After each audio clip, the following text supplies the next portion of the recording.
Hello class, this is Yash and welcome to Yash academy. आप सभी का स्वागत है आपके अपने यूट्यूब चैनल यश एकेडमी पर। थोड़ी लेट हो चुकी है क्लास और आपको यहाँ पर फेस भी नहीं दिखाई दे रहा होगा। थोड़ी प्रॉब्लम यहाँ पर क्रिएट हो गई थी जिस वजह से ये वीडियो भी लेट हो चुका है। ठीक है, तो ये लास्ट क्लास है ऑब्जेक्टिव क्वेश्चन सीरीज की। चैप्टर नंबर 14 से रिलेटेड ऑब्जेक्टिव क्वेश्चन इस क्लास में हम करने वाले हैं। और चैप्टर नंबर 14 का जो नाम है प्रोबेबिलिटी है, प्रायिकता है।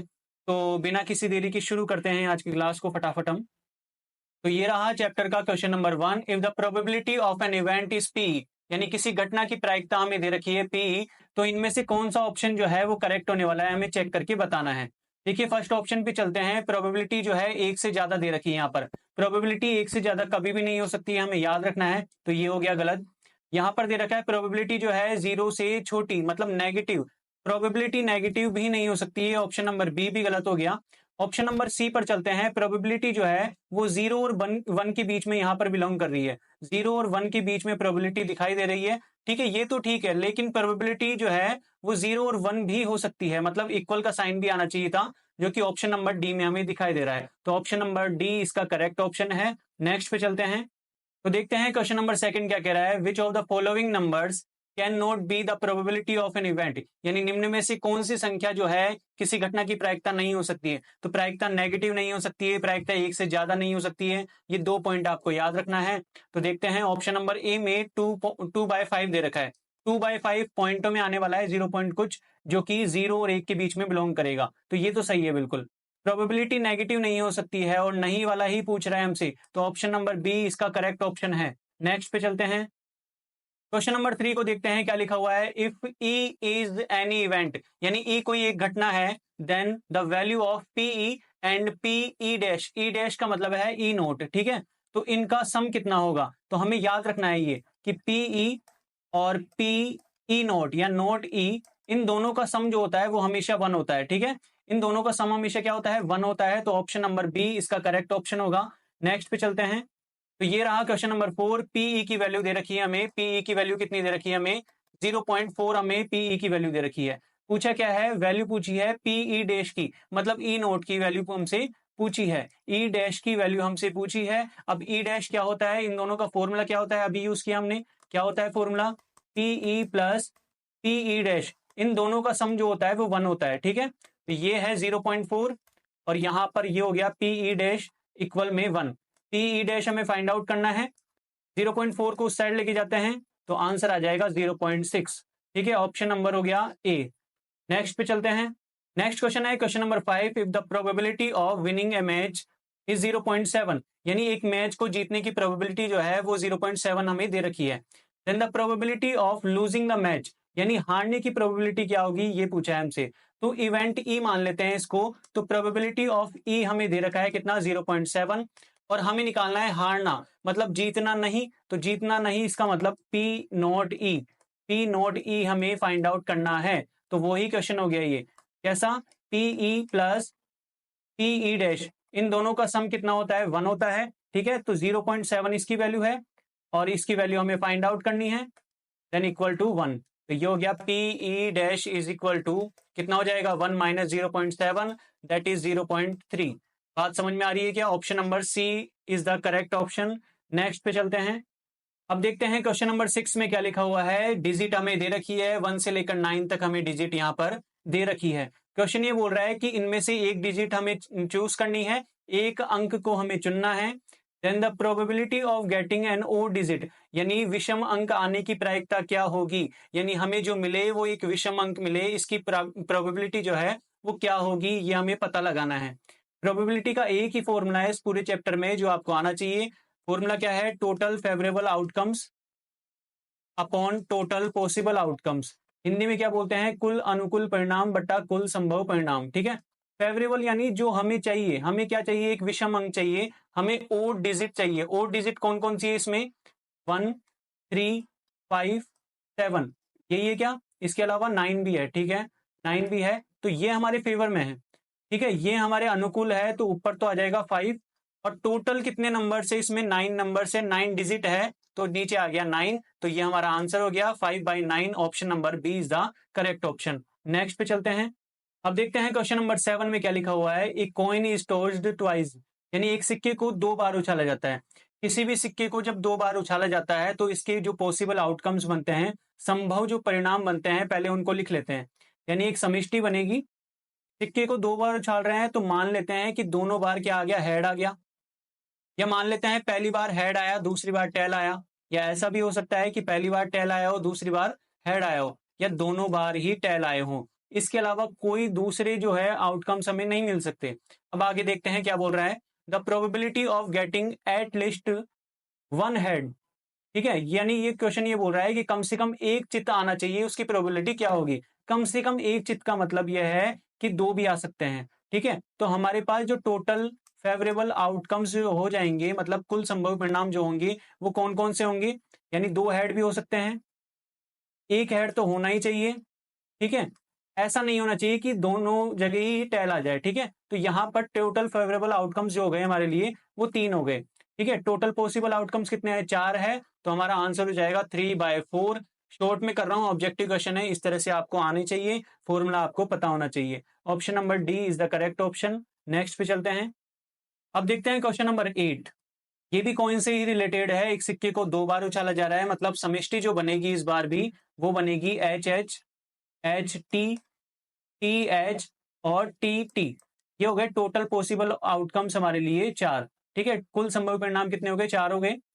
The probability of getting at most one tail, यानी अधिकतम एक पट होना चाहिए, तो उसकी प्रायिकता क्या होगी। अधिकतम एक पट का मतलब क्या है कि एक से ज्यादा नहीं हो सकता, अधिकतम मैक्सिमम एक होना चाहिए, यानी 2 टेल तो नहीं हो सकते।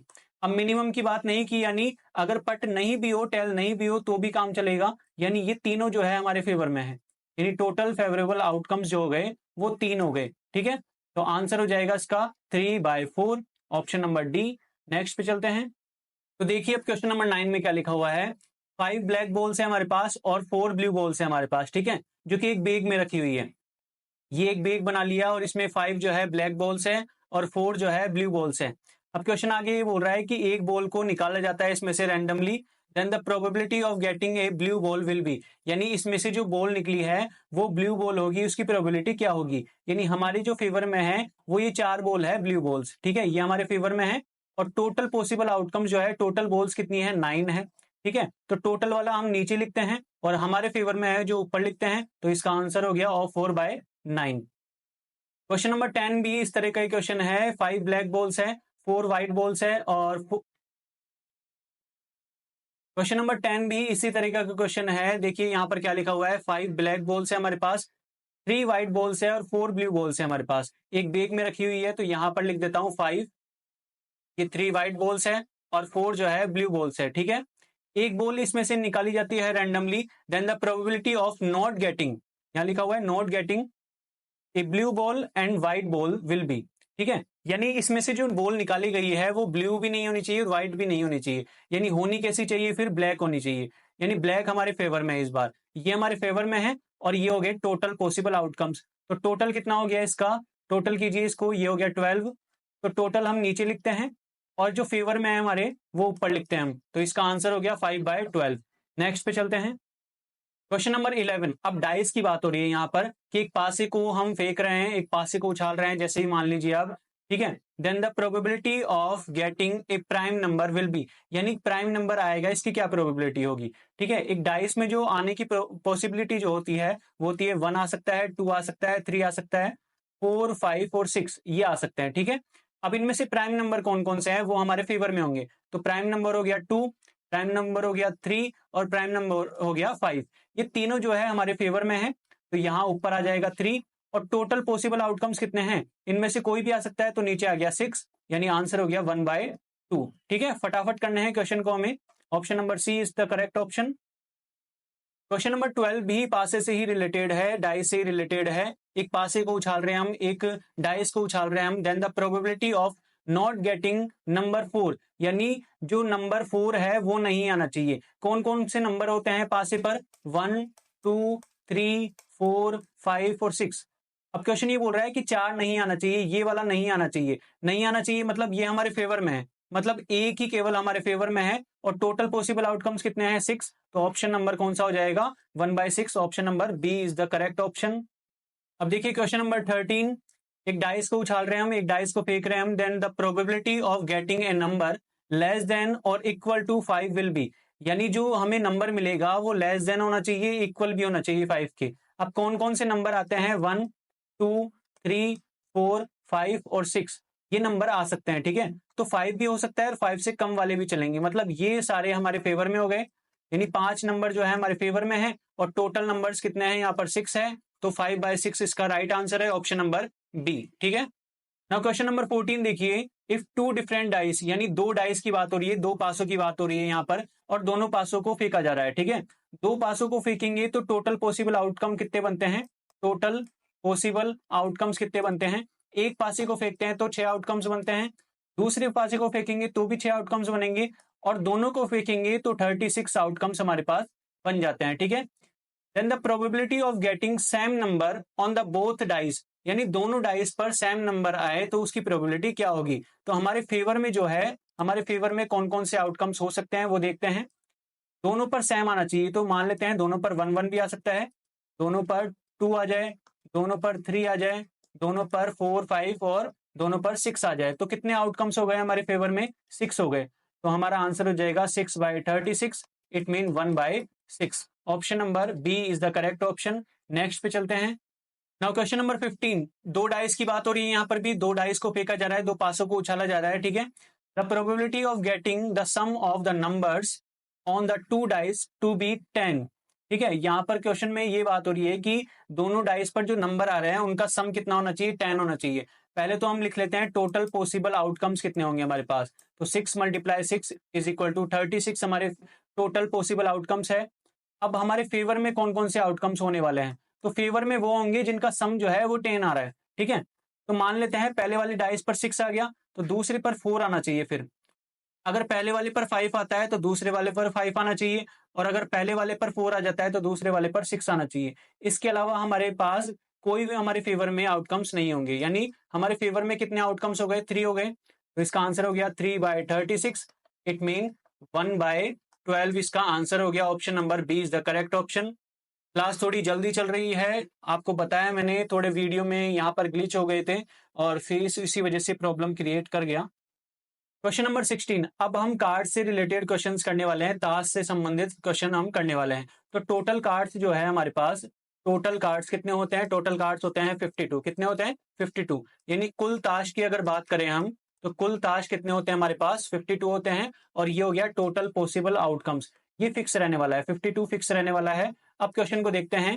The probability of getting a king of red colour, यानी लाल रंग का बादशाह आने की प्रोबेबिलिटी क्या होगी, प्रायिकता क्या होगी। तो लाल रंग की दो बादशाह होते हैं, हमें ये याद होना चाहिए। तो हमारे फेवर में जो है वो कितने आउटकम्स हो जाएंगे, हमारे पास 2 आउटकम्स हो जाएंगे। लाल रंग की 2 बादशाह होते हैं, हमें याद होना चाहिए, लाल रंग के 2, और 2 जो है काले रंग के यानी ब्लैक रंग के हो जाते हैं। तो यहाँ पर हो गया 2/52, कितना हो गया, 2/52 हो गया। तो ऑप्शन नंबर कौन सा हो जाएगा, ये देखिए कैंसिल आउट कर दीजिए इसको, तो ये हो गया 1/26। Option number B is the correct option. Next पे चलते हैं। अब देखिए क्वेश्चन नंबर 17 में क्या लिखा हुआ है, the probability of getting A face card, यानी तस्वीर वाले पत्ते की आने की प्रोबेबिलिटी क्या होगी। फेस कार्ड कितने होते हैं ये पता होना चाहिए हमें। तो टोटल जो है 12 फेस कार्ड्स होते हैं, 4 टाइप्स के जो है हमारे पास कार्ड्स होते हैं, और सभी में 3 3 फेस कार्ड्स होते हैं। कितने, 3 3 फेस कार्ड्स होते हैं। टोटल कितना हो गया, 12 हो गया। और ये हमारे फेवर में है, यानी टोटल फेवरेबल आउटकम्स कितने हैं हमारे फेवर में, कितने हैं, 12 है। टोटल पॉसिबल आउटकम हमेशा फिक्स रहने वाले हैं, कितने, 52, ठीक है। तो यहां से आंसर हो जाएगा 12/52। कैंसिल आउट हो रहे हैं, 4 की टेबल से कैंसिल कीजिए इसको, तो ये हो जाएगा 4 1 जा 4, और ये आ गया 3, तो 3/13 यहाँ पर आंसर आ गया, ऑप्शन नंबर सी। नेक्स्ट पे चलते हैं। अब देखिए क्वेश्चन नंबर 18 में क्या लिखा हुआ है, the probability of getting A red face card, मतलब लाल रंग का तस्वीर वाला पत्ता आने की प्रायिकता जो है वो क्या होगी। फेस कार्ड कितने होते हैं, 12 होते हैं, अभी बताया था मैंने, ठीक है। अब हमें याद रखना है, इसमें से जो 6 फेस कार्ड है वो रेड कलर के होते हैं, ठीक है। और जो 6 बचे वो होते हैं ब्लैक कलर के, ठीक है। एक जो है यहाँ पर ब्लैक हो गया और यहाँ पर ये रेड हो गए। अब रेड वाले हमारे फेवर में है, यानी टोटल फेवरेबल आउटकम्स कितने हो गए हमारे फेवर में, कितने हो गए, 6 हो गए, ठीक है। और टोटल पॉसिबल आउटकम कितने होते हैं, 52 होते हैं। तो यहाँ बन गया 6/52। कैंसिल आउट कीजिए 2 की टेबल से, यहाँ कैंसिल आउट कीजिए तो ये हो गया 26। तो हमारा आंसर हो गया 3/26। ऑप्शन चेक कीजिए, option number B is the correct option. अब देखते हैं क्वेश्चन नंबर 19 को। The probability of getting a queen of diamonds, यानी ईंट की बेगम आने की प्रायिकता क्या होगी। तो ईंट की बेगम तो खुद एक ही होती है, यानी हमारे फेवर में जो है वो एक ही है केवल, तो 1/, इसका 52 आंसर हो जाएगा। ऑप्शन नंबर चेक कीजिए, सी इज द राइट ऑप्शन। और ये रहा आज का लास्ट क्वेश्चन, क्वेश्चन नंबर 20। देखिए पढ़िएगा इसको, क्या लिखा हुआ है इसमें। हमें 20 बल्ब्स दे रखे हैं, ठीक है। 20 बल्ब्स हमारे पास है, जिसमें से 4 जो है डिफेक्टिव बल्ब्स है, ठीक है। तो 20 बल्ब्स में से 4 तो हो गए डिफेक्टिव, बच्चे कितने 16। ये ठीक है, यानी ये सही है और ये खराब है, ठीक है। ये वाले खराब है और ये सही है हमारे पास। अब देखिए इनमें से एक बल्ब जो है रैंडमली निकाला जाता है। The probability of getting a good bulb, यानी हमें अच्छा वाला बल्ब मिले, इसकी क्या प्रोबेबिलिटी होगी। तो ये हमारे फेवर में है, ठीक है। तो 16 ऊपर आ जाएगा। और टोटल कितने बल्ब्स है 20, कैंसिल आउट कीजिए 4 की टेबल से 4, और ये हो गया 5। ऑप्शन चेक कीजिए, 4/5 है क्या यहाँ पे। तो ऑप्शन में 16/20 दे रखा है, तो ऑप्शन नंबर डी जो है करेक्ट हो जाएगा इसका, ठीक है। तो ये थी last class objective question series से रिलेटेड। थोड़ा वीडियो में प्रॉब्लम होने की वजह से ये क्लास इस तरह से बनी है। लास्ट क्लास मैं नहीं चाहता था लास्ट क्लास इस तरह से बने, बाकी मैंने कोशिश पूरी की है आप सभी को समझाने की। आई होप आपको समझ आया होगा। तो मैं ये भी कहना चाहता हूँ आपको कि जो आप जो कमेंट कर रहे हैं इमोजी के थ्रू, वो कमेंट इमोजी के थ्रू ना करते हुए आप कुछ लिखिए कि आपको किस तरह से समझ आ रहा है, क्या समझ नहीं आ रहा है ये भी लिख सकते हो आप।